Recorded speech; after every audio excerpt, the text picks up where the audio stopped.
டேய் எப்பட்றா சென்னையில் எல்லா பெட்ரோல் பங்க்லையும் ஸ்டாக் சீக்கிரமாக தீர்ந்துருது. மக்கள் பேனிக் ஆகி எதுலலாம் பிடிச்சி வைக்க முடியுமோ அதுலலாம் சேஃப்டிக்கு பிடிச்சி வச்சுக்கிறாங்க. ஒரு பக்கம் கவர்மெண்ட் நமக்கு 21 நாளைக்கு ஸ்டாக் இருக்குது, பயப்பட வேணான்னு ஆறுதல் சொல்கிறாங்க. என்னதாயா நடக்குது சொல்கிறேன்.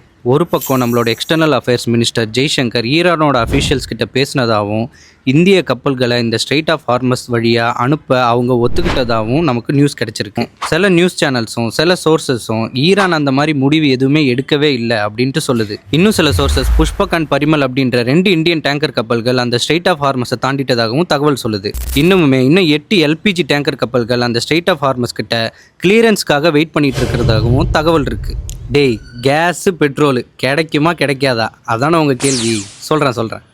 உண்மையாகவே கவர்மெண்ட் சோர்சஸ் சொல்கிறது நடந்தால் இந்த டேங்கர் கப்பல்கள் கிளியரன்ஸ் வாங்கி அந்த இடத்துலேருந்து மூவ் ஆனால் 1 வீக்குக்குள்ளே ஸ்ட்ரெயிட் ஆஃப் ஹார்மஸ்லேருந்து இந்தியாவுக்கு ரீச் ஆகும். 1லேருந்து 2 வாரத்துக்குள்ளே இந்த பேனிக் பையிங் குறையும். அதாவது பயத்தில் போய் ஸ்டாக் வாங்கி வச்சுக்கிறாங்கல்ல வீட்டில், அதெல்லாம் குறையும். இன்கேஸ் இந்த சுச்சுவேஷனை கண்ட்ரோலுக்கு கொண்டு வர முடியாத பட்சத்தில் இன்டர்நேஷ்னல் எனர்ஜி ஏஜென்சி 400 மில்லியன் பேரல்ஸை ரிலீஸ் பண்ணுறதுக்கு ரெடியாக இருக்காங்க.